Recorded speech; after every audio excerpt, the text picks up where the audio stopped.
And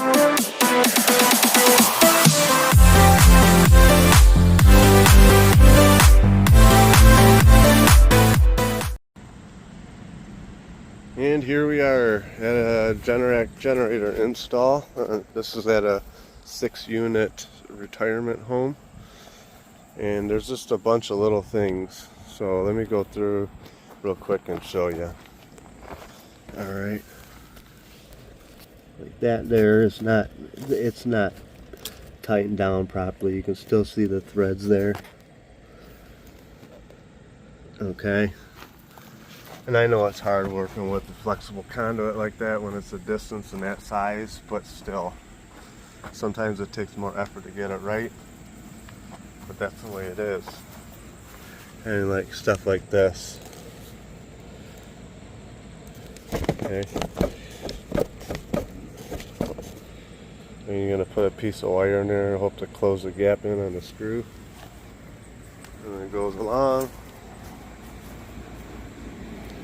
To here.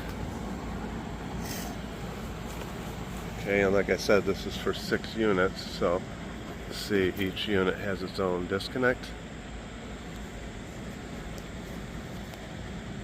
Alright, and then got that piece.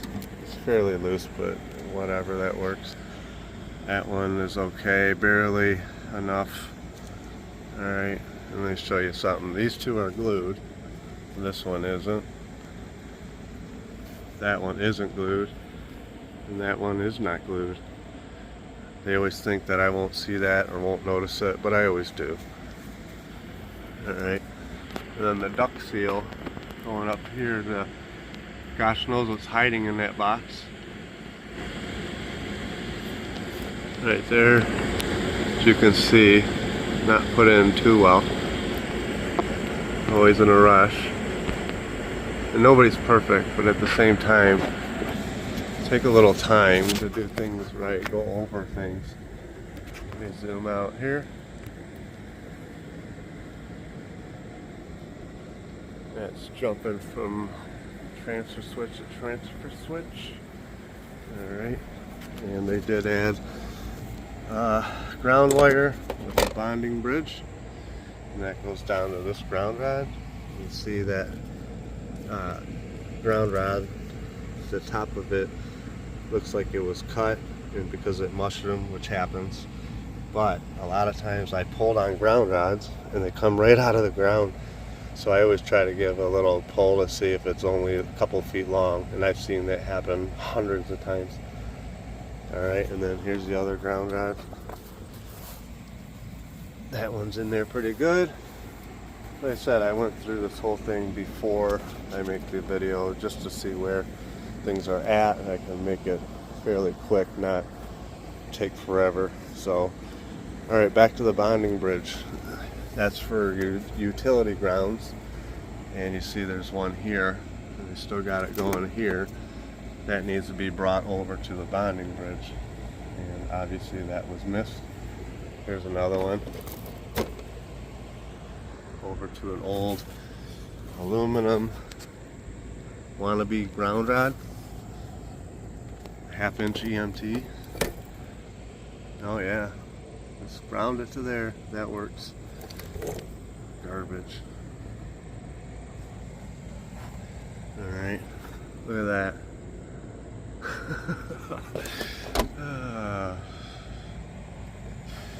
E for effort.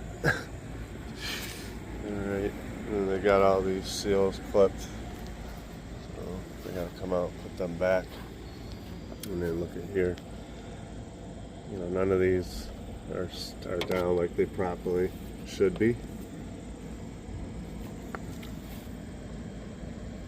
And I've done this for a long time and installed so many of them I don't even know over my career, and you're kind of using that to adjust your height because of your pipe, the nipple, so you think nobody's going to expect to see it unglued, but a decent inspector will. Alright, and then up here, see, that one isn't glued. I could turn it. And then That one isn't glued.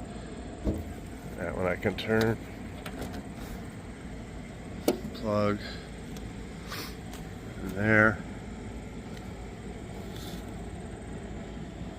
And as you see, they use the nipple on the inside there to go down to here, and look at that gap. These holes were punched out with a knockout. See the difference? That one to this one. That one to this one. So yeah. Alright, bear with me. I'll be back in a second. I'm going to open up one of these, show you guys, although I already did. But for video, I will do so. Bear with me, I'll be back. Alright, back again. Got some lids lifted off. Just going to give you a quick run through. I literally opened these things up, and this thing came flying, almost hit me in my giant head. It literally sprung out of there. Let me show you something that is not right. And I see this all the time too. See those two wires? We got two in each terminal. These terminals are not rated for two separate wires. And there's other ways of doing that. If you're a good electrician, you should know that. Alright. Because these are the first point of disconnect, the neutral and grounds are bonded. And always make sure that's the case. And show you something here. I always check and not yank on the wires, but check and see how they're connected, how well. And as you can see, that neutral is really loose. This one's still tight. Okay, that seems tight. Alright. Now when I'm off camera, I'm going to go through these other three. They must have lost the correct bolts for this because they decided to use these stainless steel bolts instead of the set screw nut type of thing, like here.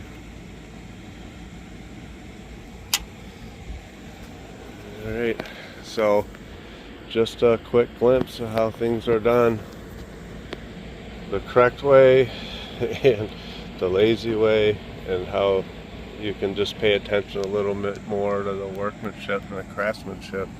It does make a difference. And as an inspector, you learn that, notice that, and pretty soon, after so many decades, you start to realize all the little tricks that you did when you were an electrician. Alright people, thanks for watching, and if you like this kind of content, like, share, subscribe, all that stuff, and we'll see you later. Be good.